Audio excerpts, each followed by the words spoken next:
In the world of boxing, few names burn as brightly and crash as tragically as Edwin Valero. A Venezuelan prodigy with fists of dynamite, he was a knockout machine, undefeated in the ring with a record that sent shivers down the spines of opponents. But behind the glory of his punches lay a darkness that would destroy everything he touched. This is the story of a boxing legend who committed an unthinkable act against his own family.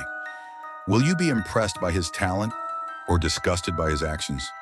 Stick around to find out.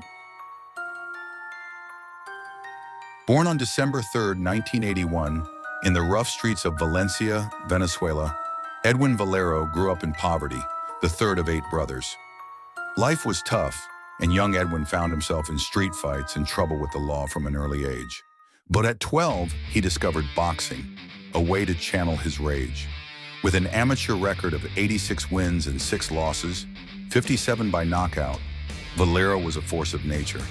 Trainers called him a freak, a machine built to destroy, with power that seemed almost supernatural for his 5'6" frame. Valero turned pro in 2002, and his career was nothing short of explosive. He won his first 18 fights by first-round knockout, setting a world record that stunned the boxing world. His relentless, high-pressure style earned him the nickname Dinamita, Dynamite. In 2006, he faced Vicente Mosquera for the WBA super featherweight title. Mosquera was tough, knocking Valero down in the 3rd round, the only time he'd ever hit the canvas. But Valero's stamina and power prevailed, stopping Mosquera in the 10th round to claim the title.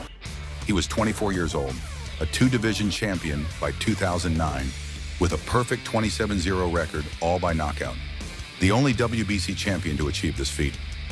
Valero was a national hero in Venezuela, a symbol of grit and glory. He sparred with legends like Manny Pacquiao and broke Eric Morales' nose in a session that became the stuff of boxing lore. Promoters like Oscar De La Hoya and Bob Arum saw a superstar in the making. But there was a shadow over Valero's rise. A 2001 motorcycle accident left him with a fractured skull and a cerebral hemorrhage, a brain injury that barred him from fighting in the US for years. He fought in Japan, Latin America, and eventually Texas. But the injury raised questions. Was his brain damage a ticking time bomb? Outside the ring, Valero's life was unraveling. He struggled with cocaine and alcohol addiction, his behavior growing erratic. In September 2009, he was arrested for allegedly assaulting his mother and sister, though he denied the charges. His wife, Jennifer Carolina Vieira, 24, suffered in silence. In March 2010, she was hospitalized with a punctured lung and broken ribs, injuries she claimed came from a fall. Valero was arrested but released after 9 days in a psychiatric hospital. His family, reportedly terrified of his political connections to President Hugo Chavez, stayed quiet.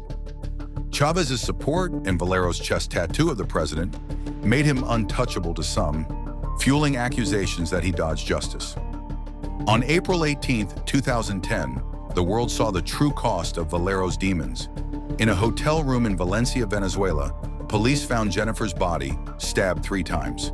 Valero, high on drugs and alcohol, confessed to hotel security that he'd killed her. But he later told police and family a wild story, claiming underworld thugs were after them. The evidence pointed to Valero. He was arrested, leaving behind their 2 children, an 8-year-old son and a 5-year-old daughter who were staying with their grandmother.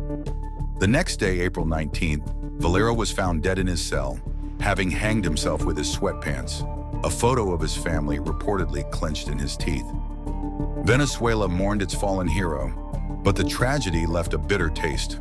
Valero's mother-in-law, Mary Finol, revealed he'd been addicted to cocaine since his teens, growing increasingly violent. Jennifer's uncle claimed Valero forced her to take drugs under threat of death. Some speculated about conspiracy theories. Did authorities want him silenced? Was his suicide staged? But the truth seems simpler and sadder. A man consumed by addiction, mental illness, and violence, possibly worsened by his brain injury, destroyed his family and himself.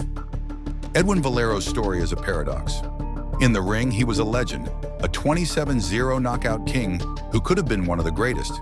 Outside it, he was a tragedy, A man whose demons led to an unforgivable act. His wife Jennifer deserved better. His children lost both parents in a single weekend. Boxing can't erase the pain it left behind, but it forces us to ask, how do we separate a fighter's talent from their actions? And what could have been if Valero had gotten help? What do you think? Can you admire Valero's skill while condemning his actions?